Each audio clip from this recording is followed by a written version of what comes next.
An innocent greeting, an approaching canine dog. But in an instant, what seemed like a quiet encounter turned into a violent attack. What triggered this brutal reaction? It was a sunny morning at the city park, a place Sarah knew well. Every Sunday, with her father, she went to the park to walk and enjoy the outdoors. That morning, however, little did she know that something unexpected would befall her. Walking along the path, her eyes stopped on an imposing dog, a canine dog, a creature with a muscular body and alert eyes. By the side of a uniformed man, it seemed to pay no heed to passers-by, maintaining a calm but ever alert demeanor.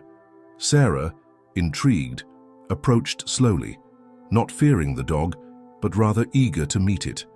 It wasn't the first time she had seen a dog like that, but never so close.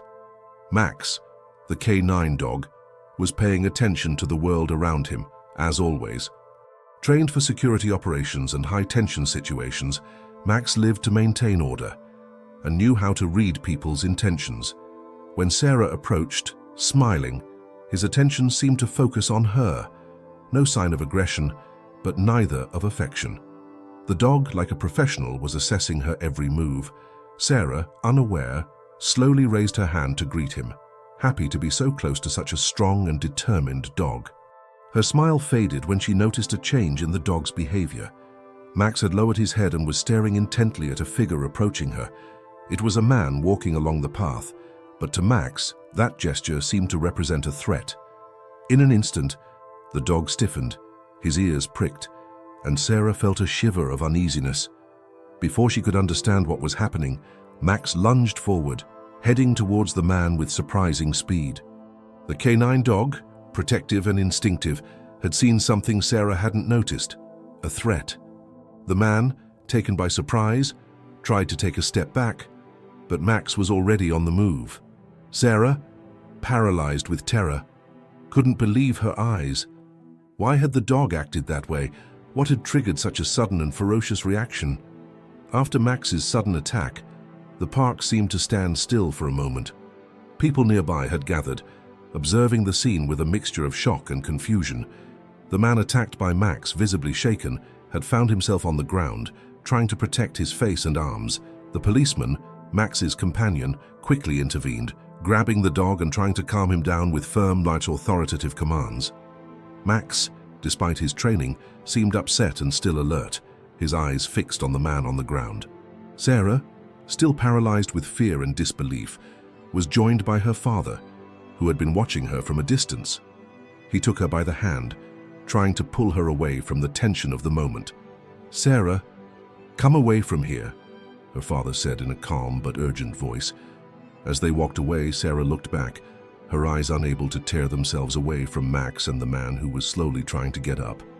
The policeman, once assured that Max was under control, approached the man on the ground to help him and to apologize. "I'm so sorry. I don't know what got into Max," he exclaimed, visibly concerned about what had happened. The man, still in shock, nodded weakly, accepting help to get up. "I was just walking. I didn't do anything strange," he stammered, looking at the dog with a mixture of fear and confusion. The policeman called an ambulance as a precaution, while other passers-by approached to offer their help. The atmosphere in the park had changed. What was a quiet morning had turned into a scene of tension and worry. Sarah and her father, now sitting on a bench some distance away, watched in silence. Sarah was shaken, and her father tried to reassure her. "Canine dogs are trained to protect, but sometimes they can make mistakes," he explained, trying to find a logical explanation for what had just happened. Meanwhile, the man who had received the attack was talking to the policeman, apparently also trying to understand the reasons behind Max's reaction. It was apparent from their dialogue that the man had no apparent connection to suspicious situations. He was simply a park visitor like so many others. The policeman, concerned and aware of the possible implications of the incident, apologized again, promising to thoroughly investigate the incident and take all necessary measures to prevent a similar situation from happening again.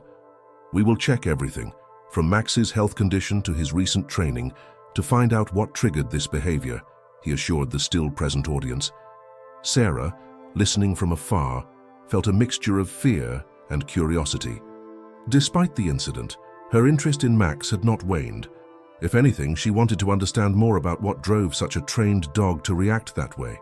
His heart as a young animal lover was torn between compassion for the injured man and a desire to better understand Max and canine dogs in general.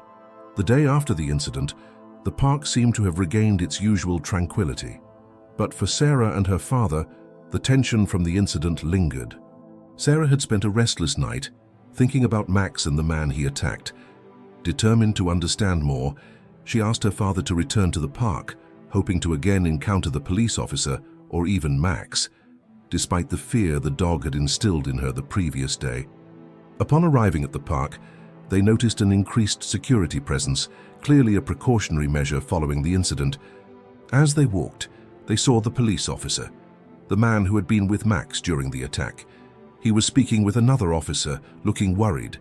Sarah tugged on her father's sleeve, pointing towards the officer. "Dad, can we go talk to him? I need to know what happened to Max." With some hesitation, Daniel agreed. They approached the officer, who recognized them immediately. "Oh, hello again," he greeted them somberly. "I'm sorry you had to witness what happened yesterday. We're still trying to figure out why Max reacted that way." Sarah, with a mix of curiosity and concern, asked, "Is Max okay? What did you find out?" The officer sighed, rubbing the back of his neck. "Max is currently being evaluated by our veterinary team and behavior specialists. We're reviewing everything, including his training and recent deployments. It's unusual for him to react like that without a clear threat." Daniel, looking for reassurance, inquired, "Has anything like this happened before? Could there be something that triggered his reaction?" "There's one theory we're exploring," the officer revealed. "Sometimes, dogs like Max pick up on cues we don't. We're checking if there might have been something about the man that alarmed Max. It could be a scent or a subtle gesture that we didn't notice." Sarah listened intently, her fears slightly alleviated by the thought that perhaps Max had a reason for his behavior. The conversation shifted towards general safety and the measures the police were taking to prevent such incidents in the future. As they were talking, another officer approached, whispering something to the first. After a nod, the first officer turned back to Sarah and her father. "We have to go handle another matter now, but please feel free to visit us at the station if you have more questions, or if Sarah wants to learn more about how we train our canines." Sarah nodded. Her interest in understanding animal behavior and police work deepened by the incident. As they walked away, she looked back at the officers, her mind buzzing with questions about Max, the training of police dogs, and how they respond to unseen threats. Her father, sensing her deepened interest, suggested, "Maybe you could do a project on this for school. It might help you understand better and even spread awareness about the important work these dogs do." Sarah smiled, the idea sparking a sense of purpose in her. "Yeah, that sounds really interesting. I think I want to learn everything I can about canine units." As they left the park, the seeds of a new passion were planted in Sarah's mind, driven by a desire to understand and maybe even make a difference in how people perceive and interact with working dogs like Max. Inspired by her recent experience at the park and her conversation with the police officer, Sarah decided to start a school project on canine units. Her goal was to explore not just the training these dogs undergo, but also the psychological aspects and the bonds they form with their handlers. She hoped this would shed some light on incidents like the one with Max and help her understand the complexities of their responses. Sarah started her project by arranging a visit to the local police station, where she was given permission to meet some of the trainers and canine handlers. Her father accompanied her, supportive of her quest for knowledge. At the station, they were greeted by Officer Martinez, who had previously spoken with them at the park. He was pleased to see Sarah's interest and was eager to help her with her project. "Welcome, Sarah. It's great to see young people so interested in our work," Officer Martinez said as he led them through the facility. "Yes, today, you'll get a first-hand look at how we train our dogs and the kind of work they do." Sarah was introduced to several canines and their handlers. Each handler shared stories about their experiences and the training processes, emphasizing the discipline and the emotional connections that are vital to their success. Sarah was particularly moved by a handler named Laura and her dog, Rex, who demonstrated a search and rescue operation. Each dog has a unique personality, just like us, Laura explained. Rex here is excellent at search and rescue because he's not only physically capable, but also extremely sensitive to human emotions. This helps him in situations where people are in distress. Sarah took notes diligently, asking thoughtful questions that reflected her deepening understanding of the bond between the dogs and their handlers. She learned about the different commands used, the gear the dogs wear, and the importance of consistency and mutual respect in training. The highlight of the visit was a demonstration of a mock search operation where Rex had to find a hidden object in a training area. Watching Rex work, following commands, and seeing his tail wag when he successfully completed his task, Sarah felt a profound respect for these animals and their capabilities. After the demonstrations, Officer Martinez showed Sarah and her father the training area where Max was being evaluated. "Max is doing better," he updated them. "We're taking it slow to ensure he's comfortable and ready before he returns to active duty. We're also continuing our investigation into what triggered his reaction that day." Sarah's project expanded as she decided to include a section on the psychological welfare of canines and how their mental health is managed, especially after incidents like Max's. She realized that understanding these dogs fully required looking at their work not just as tasks, but as part of a broader emotional landscape in which they operate. As they left the station, Sarah felt empowered and filled with new ideas for her project. Her initial fear had transformed into an admiration and a passionate curiosity about the lives of canine units. "That was incredible, wasn't it?" Daniel said, watching his daughter bubbling with excitement. "Yes, Dad, I can't wait to put all this information into my project. I think it's important for everyone to know how amazing these dogs are and how much they help us," Sarah responded, her eyes sparkling with enthusiasm. The ride home was filled with conversation about the project and plans for the next steps. Sarah knew that this project might just be the beginning of something much bigger for her, a deep dive into a world where courage, loyalty, and intelligence of both humans and dogs come together to create safety and security for communities. As Sarah delved deeper into her project on canine units, her enthusiasm and dedication began to draw attention from her teachers and classmates. Her father helped her create a detailed presentation, complete with videos and photos from her visit to the police station. Sarah wanted to convey not just the factual aspects of canine training, but also the emotional and psychological resilience required of both the dogs and their handlers. The day of the school presentation arrived, and Sarah felt a mixture of excitement and nervousness. The classroom was packed, with students from other classes and several teachers attending, intrigued by the buzz around her unique project. As she started her presentation, her initial jitters faded, replaced by a confident passion that captivated her audience. "Today I want to share with you the incredible world of canine units," Sarah began, clicking to a slide showing her at the police station with Officer Martinez and Rex. "These dogs do more than just follow commands. They save lives, detect dangers, and protect their handlers." She explained the rigorous training processes, the daily routines, and the care that goes into ensuring that each canine is healthy, both physically and mentally. Videos of Rex performing in training exercises and clips of real-life deployments where canines had made a difference provided a vivid illustration of her points.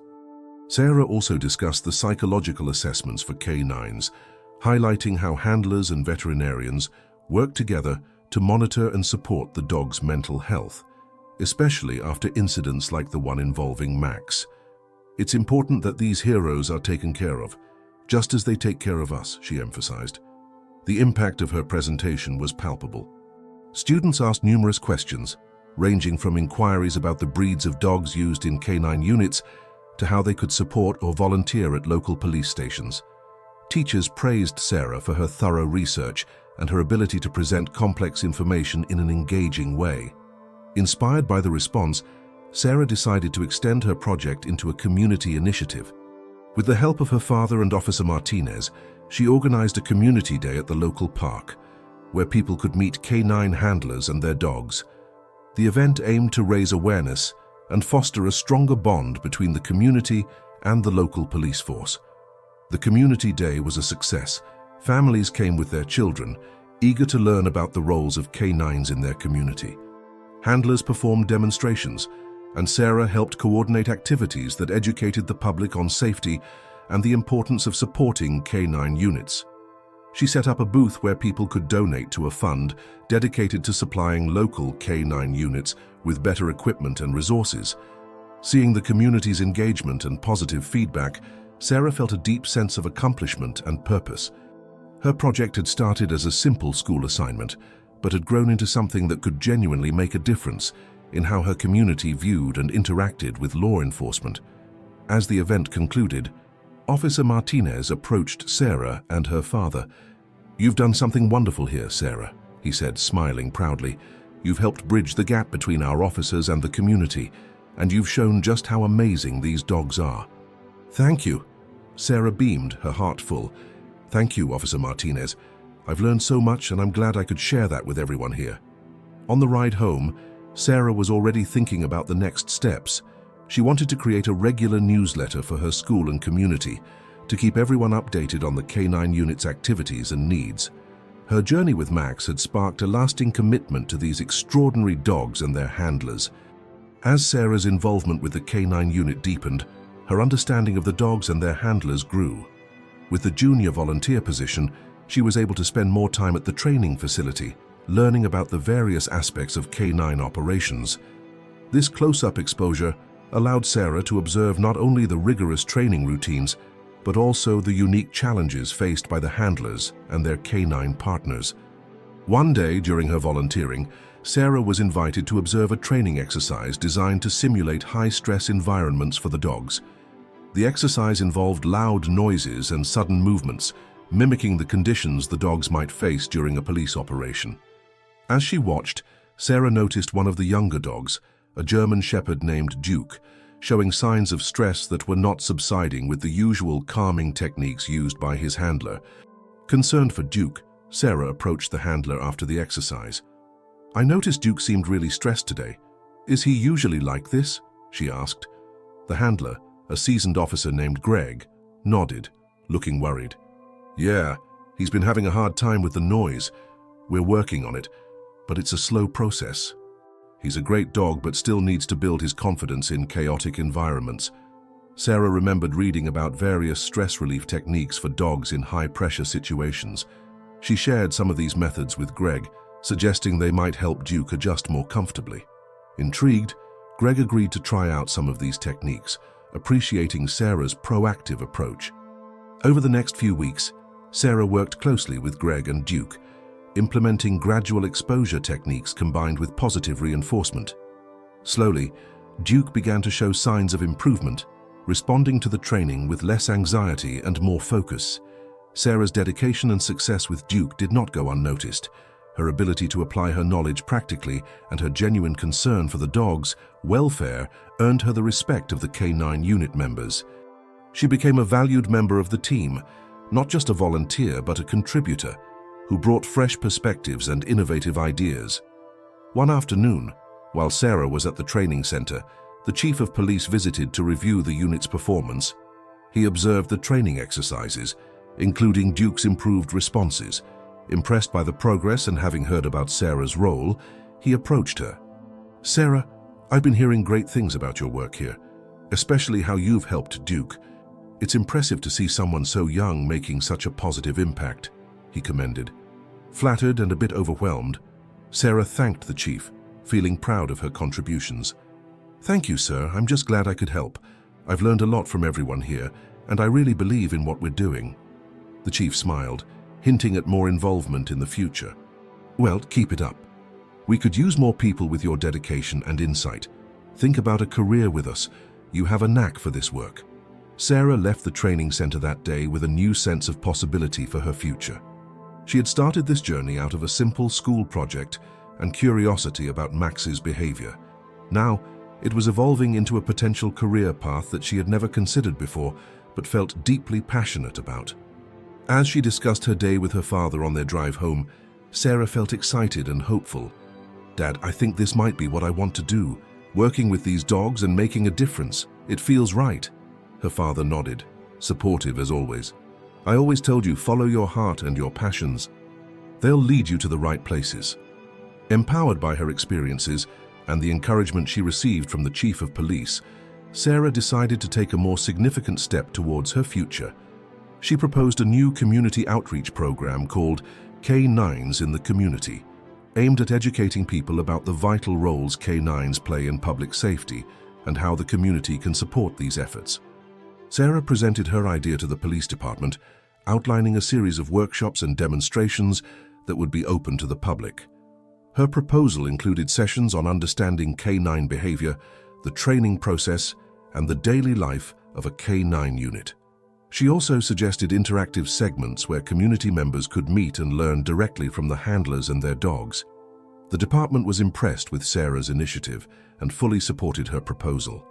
With their backing, Sarah began organizing the first event, which was scheduled to be held at a local community center.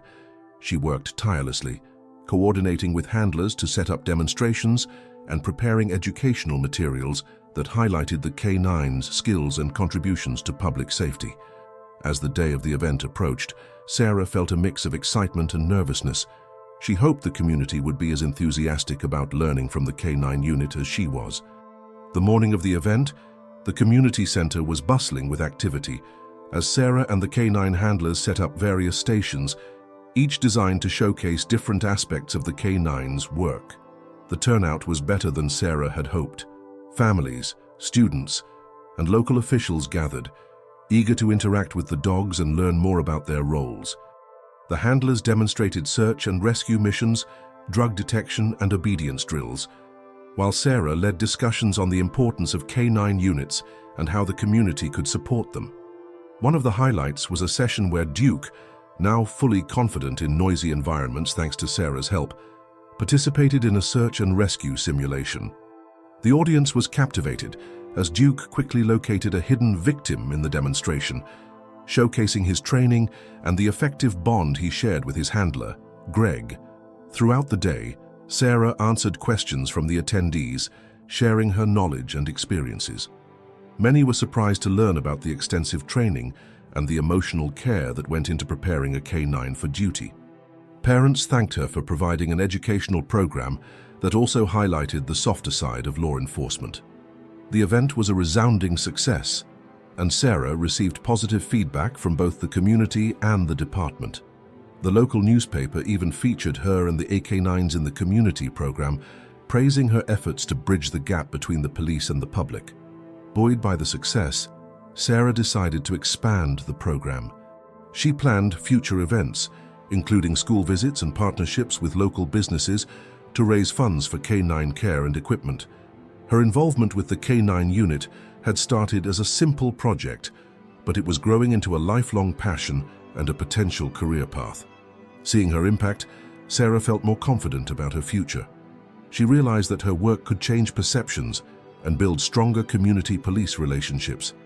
Her dedication to the K9s and her vision for continued community engagement were shaping her into a young leader, admired and respected, not just by her peers, but also by professionals in the field. As K9s in the community grew in popularity, Sarah's role as a liaison between the police department and the public began to solidify. Recognizing her potential and dedication, the police department offered Sarah an internship for the summer, giving her an opportunity to work even more closely with the K9 unit. This position would allow her to assist in daily operations and participate in advanced training sessions, providing her with invaluable hands-on experience. Sarah eagerly accepted the internship, thrilled at the chance to deepen her understanding and skills.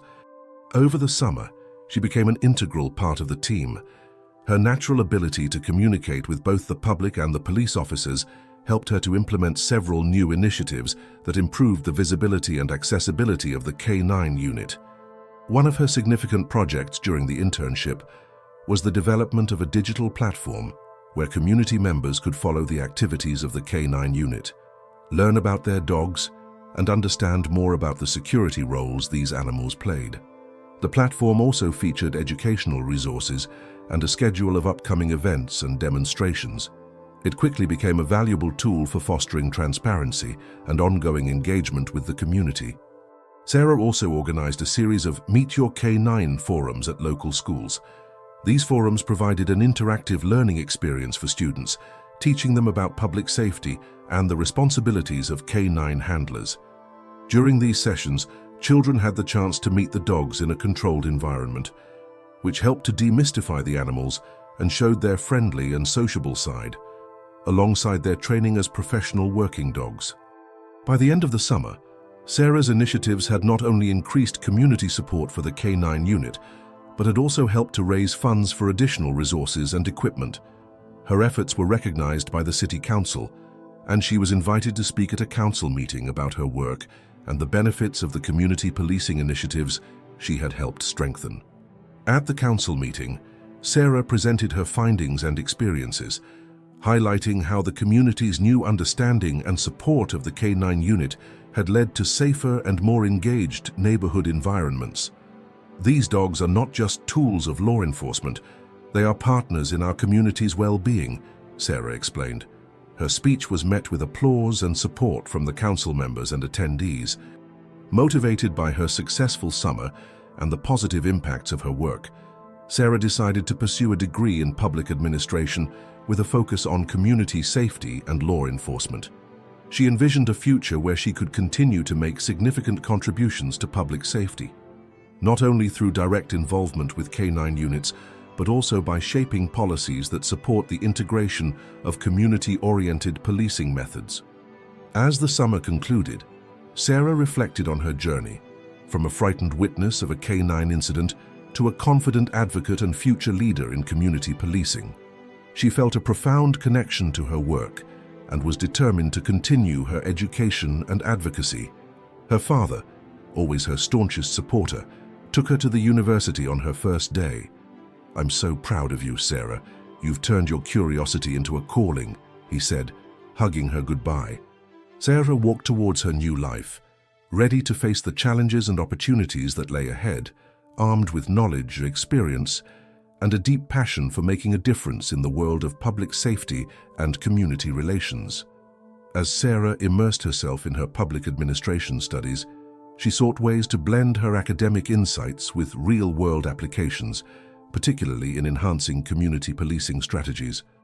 Her focus was not just on theoretical aspects, but on practical solutions that could be implemented to strengthen the relationship between the police and the communities they serve. During her second semester, Sarah initiated a research project titled Enhancing Community Safety Through K9 Engagement.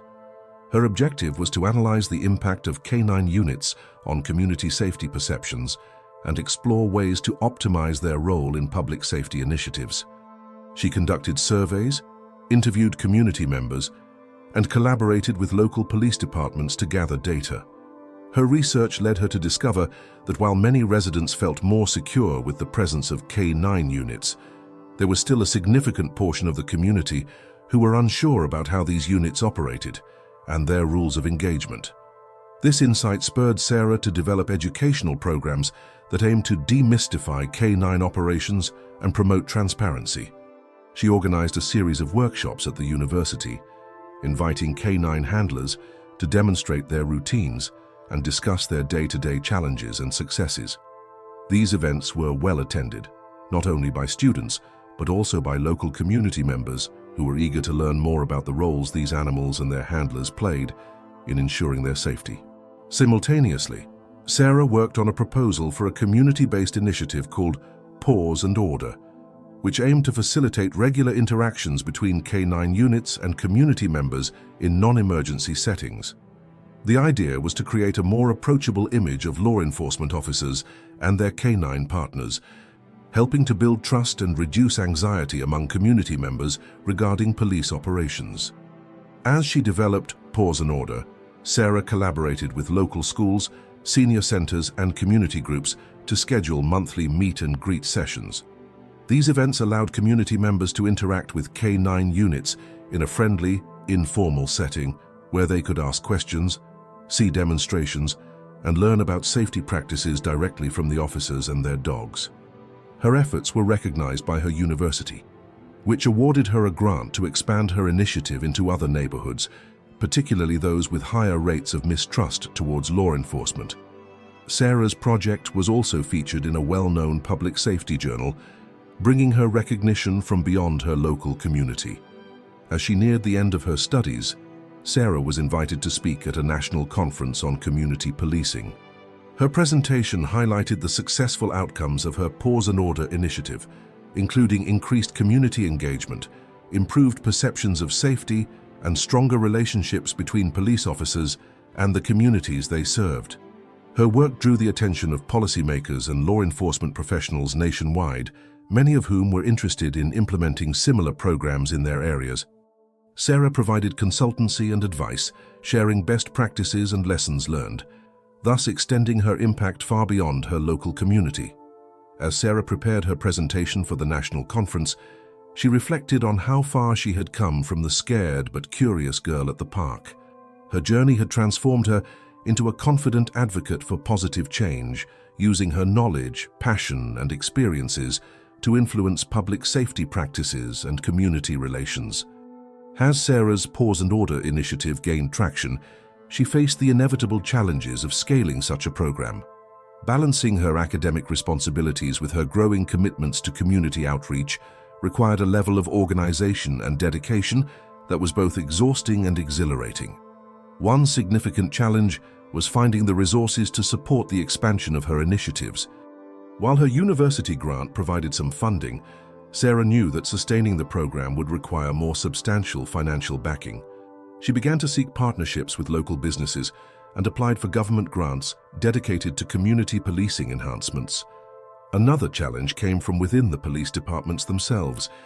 While many officers and handlers were enthusiastic about the program, some were skeptical about the efficacy of such community engagement efforts. They questioned the allocation of resources towards these initiatives, which they felt might detract from more traditional law enforcement activities. Sarah addressed these challenges head-on. She organized meetings with police department heads to present data from her research, showing the positive impact of K9 community engagement on public safety perceptions. She highlighted case studies from other regions where similar programs had led to significant improvements in community police relations.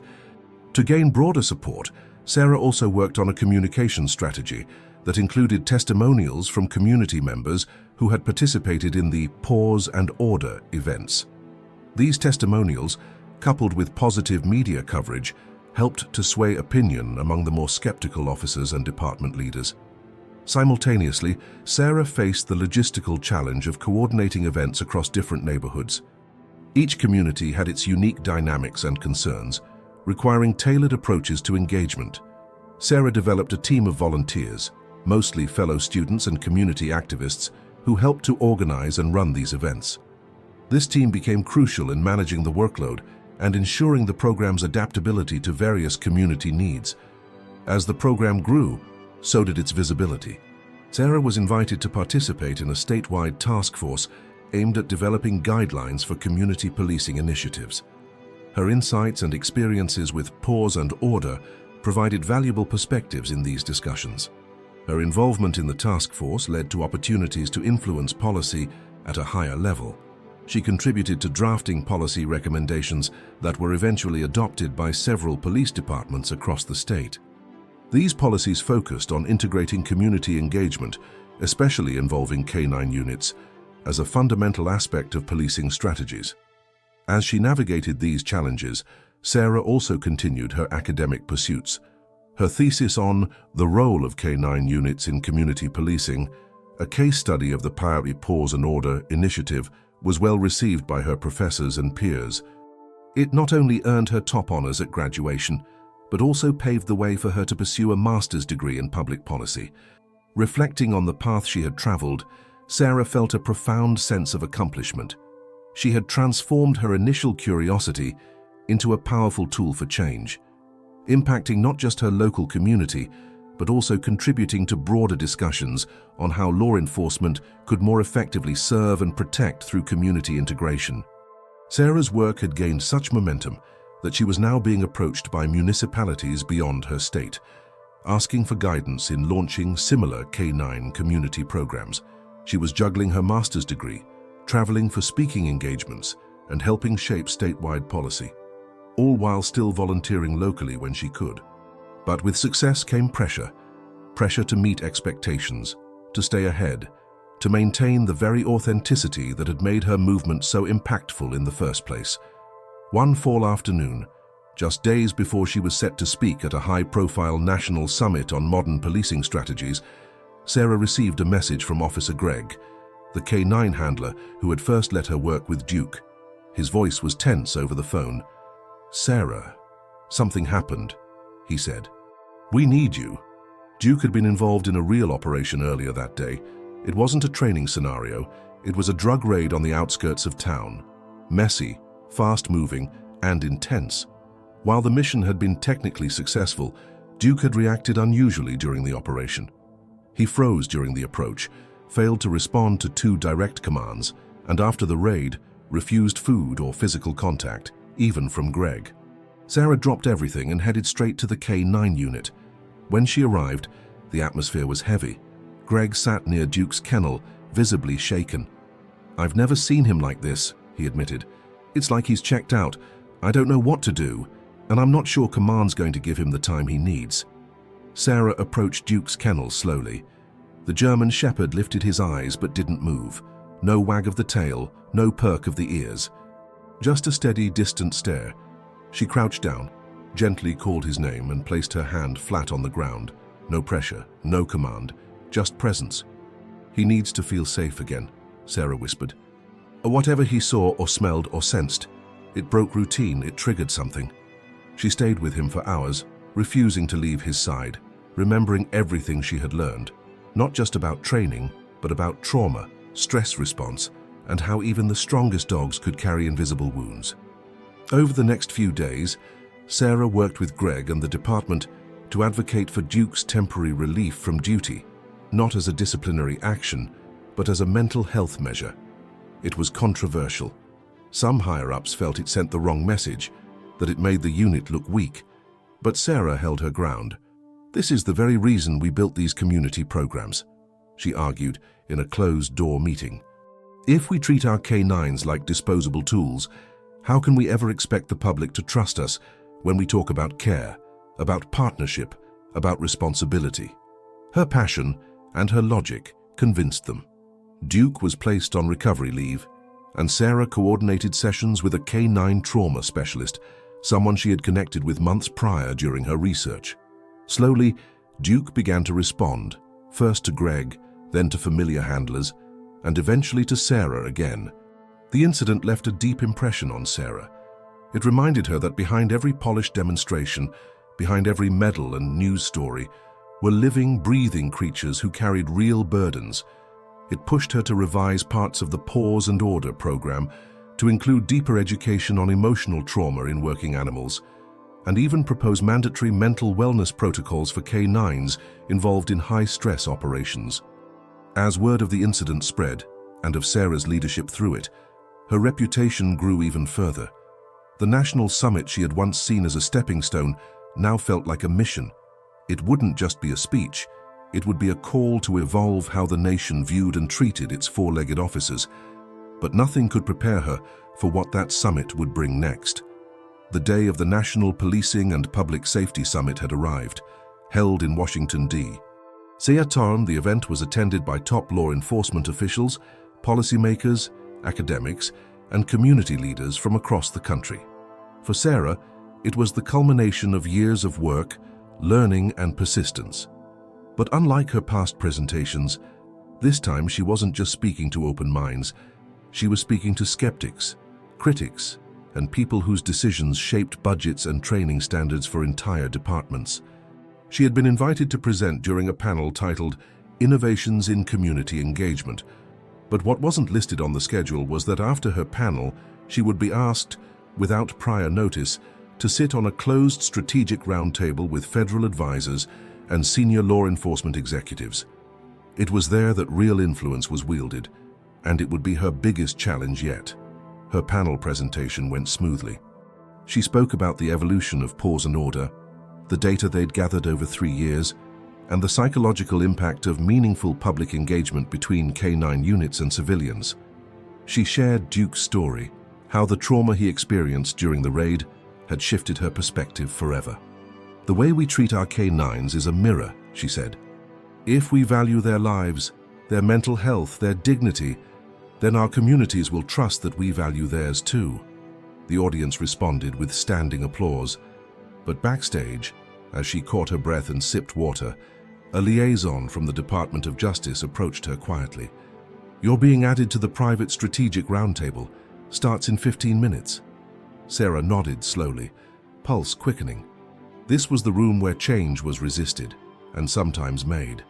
Her voice would either be dismissed as youthful idealism or taken seriously. The room she walked into was stark. A dozen people sat around an oval table, commissioners, federal law enforcement heads, state policy directors. Their expressions were neutral. Sarah was the youngest in the room by at least 15 years. The moderator, a senior advisor on public safety policy, opened the session. "Miss Carter, your program has drawn national attention. But we'd like to go deeper.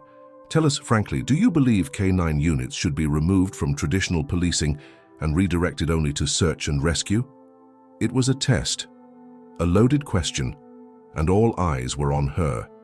Sarah paused. She took a breath, and then answered, "No, I don't, but I do believe they should be restructured.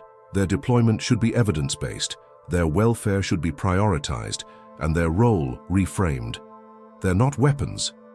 They're intelligent, sensitive animals, partners, and we must stop treating them like disposable assets." One commissioner leaned forward. "How would you implement such a restructuring, Ms. Carter, without disrupting tactical response capabilities?" Sarah reached into her folder and pulled out a one-page outline.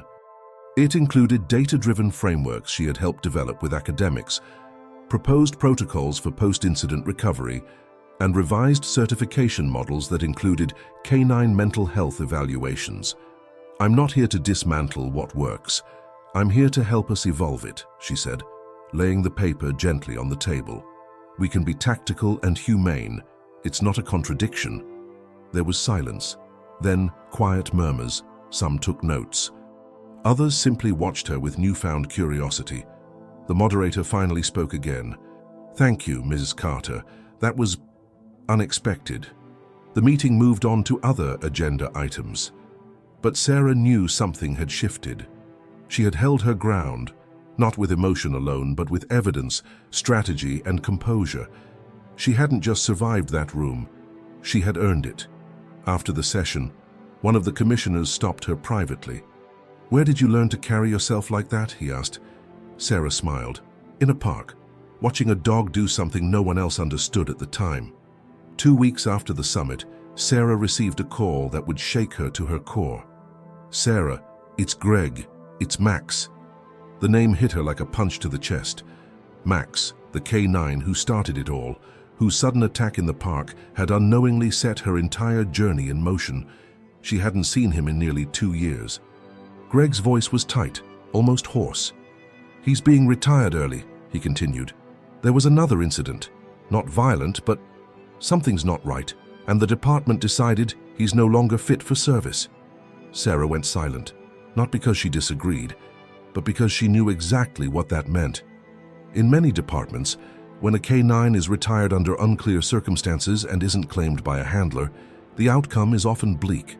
Greg was nearing retirement himself and already had 2 dogs at home. He couldn't take Max. And without someone stepping in, Max's fate was uncertain. "Where is he now?" Sarah asked. "He's in the holding kennels. They'll give it 2 weeks. After that..." He didn't need to finish the sentence. Sarah drove to the facility that same afternoon. As she walked down the narrow corridor lined with concrete kennels, she felt a wave of memories rise up.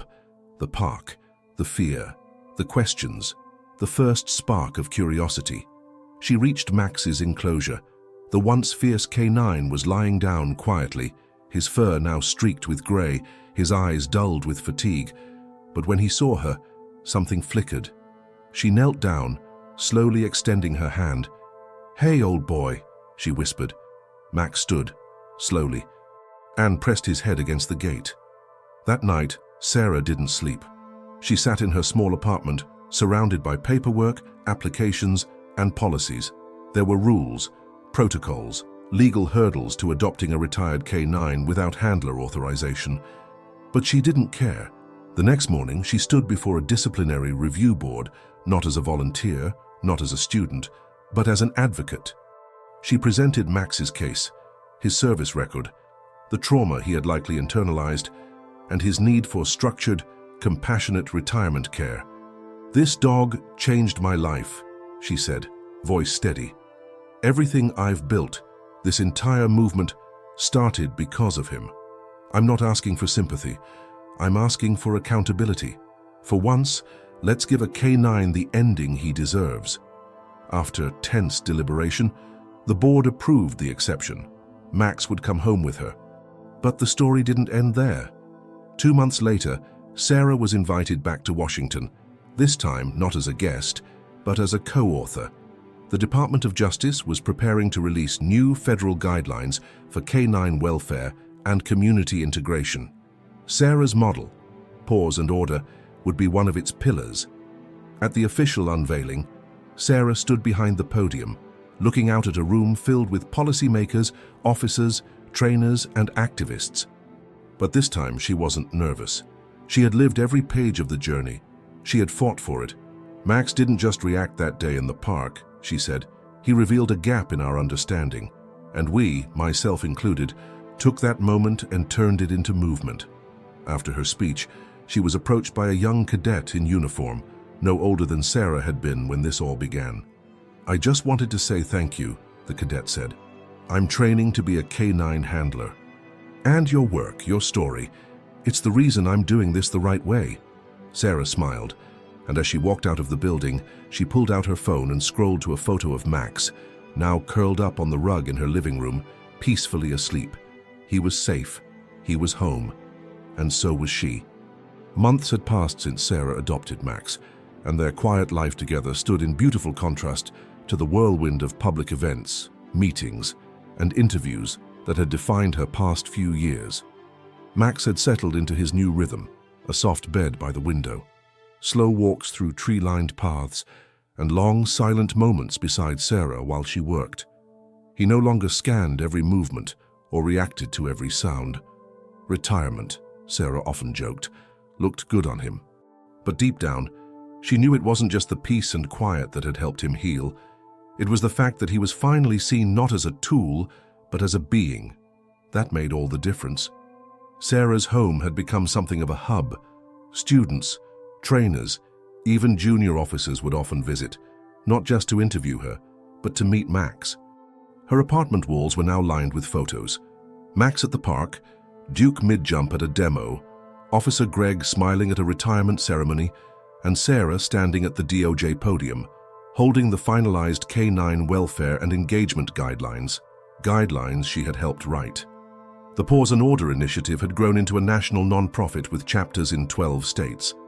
What began as a small project meant to explain a police dog's behavior had evolved into a movement that influenced policy, education, and public trust. It provided trauma support for retired canines, funded wellness training for handlers, and created safe spaces where people, especially kids, could build empathy through direct, honest interactions with law enforcement. Sarah had declined several offers to move into political roles or high-ranking advisory positions. "I'm not done learning yet," she would say, and she meant it. She returned to academia part-time, enrolling in a doctoral program focused on ethics and public safety. She wanted to keep asking deeper questions, because that's where this all started, with a question no one else was asking. One afternoon, while reviewing program materials for a new youth curriculum about animal empathy and trust, Sarah received a letter, handwritten, on thick paper. It was from the man Max had attacked in the park years earlier. She hesitated for a moment before unfolding it. Then she read, "Dear Sarah, I don't know if you remember me, but I remember you, that day in the park. I was scared, confused, angry, but months later, I saw an article about your work, and slowly, I understood. That moment meant something. It shook something loose. In you. In me. Maybe in Max, too. I just wanted you to know. I'm proud of you. And grateful. Not everyone takes fear and turns it into understanding. Wishing you and Max peace always. Thomas. Sarah set the letter down, her eyes stinging. Max, now older and slower, stirred beside her. She looked at him, his calm eyes meeting hers. There was nothing left to prove, only life to live. That evening, as the sun melted over the horizon, Sarah and Max walked through the same park where it all began. The trees whispered. The path ahead curved gently. Children laughed in the distance. A police cruiser sat parked near the entrance, two young officers chatting by the hood. One of them waved at Sarah. She waved back. A girl on a bike rode past them and paused when she saw Max. "Can I pet him?" she asked, hopeful. Sarah smiled, nodding. "Yes, but slowly. He's a little old now." The girl knelt down, gently placing her hand near Max's paw. The old dog leaned forward, resting his head in her lap. Sarah didn't say anything. She didn't have to. If this story moved you even half as much as it moved us, don't let it stop here. Hit that subscribe button and join us as we share more powerful, real stories that deserve to be heard. And if you want to see how one small act can change everything, just like it did for Sarah, watch the next video on your screen. Trust us, it's one you won't forget.